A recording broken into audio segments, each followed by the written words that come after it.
So for my professional sport discussion, the first question I did was, with the emergence of new media platforms and technologies, how can sport management practitioners leverage digital marketing and streaming services um, and to drive revenue for professional sports?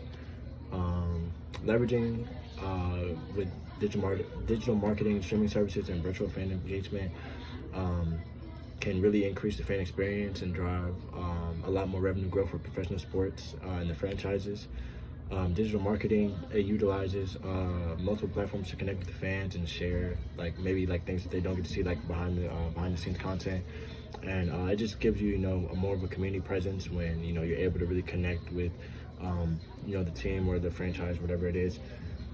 They can run engaging campaign contests, and they also can do polls to keep fans kind of interested in what they want to see, because without fans, you're not making any revenue. um, Streaming services, you could live stream. This allows your fans to watch games and exclusive content, through your website, at home, or wherever they may be. They may be on a road trip or whatever. Things like that. Strategies that use digital marketing require a big team behind the team to really like get it activated and started. So that's just a big way to increase revenue and keep a strong fan engagement. And the second question was, discuss the ethical dilemmas that can rise in the management of professional athletes, and including issues related to player contracts and endorsements and off the field behavior.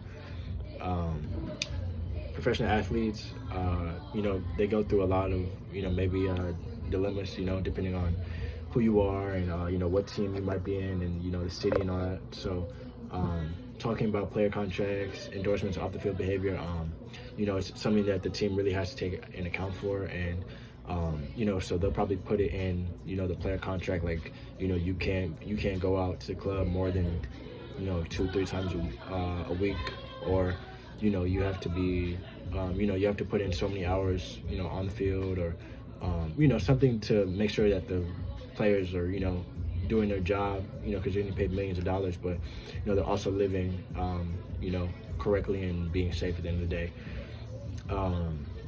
So player contracts, there's the contract length, the negotiation transparency, and, the salary. Obviously those are the main 3 things that you need in the player contract.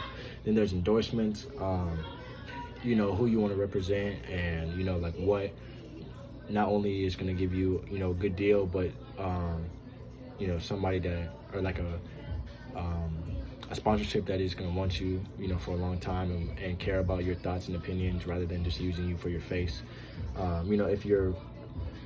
If you are trending at that time. And then to balance the interests of the teams, athletes, and fans, you have to be a clear communicator. You have to make sure that you have your ethics and your morals aligned. You have to be fair, and you really just have to look at the long term of life. You can't look into the short term. Like, say you play for the Miami Dolphins, and you live in Miami, and you live that life, because in a week you could be going to New York and playing for the Jets, and just having your whole lifestyle kind of change. So but also just loving the moment that you're in and just keeping that the same. And the last question I did was, it says, how do sport management professionals navigate cultural differences, time zones, and market preferences? So they do this through expanding the research through digital platforms. Digital technology and online streaming services have allowed leagues to reach a global audience, and regardless of time zones. Cultural sensitivity and customization. Sport management professionals need to be, culturally sensitive. That's the only way that they're going to be accepted into these, different cultures and really expand. And then, obviously global partnerships as well. And then, just knowing the time zone management, knowing that, it's probably, 5 a.m.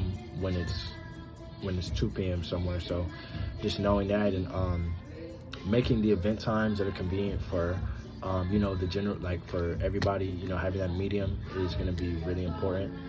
And yeah, thank you.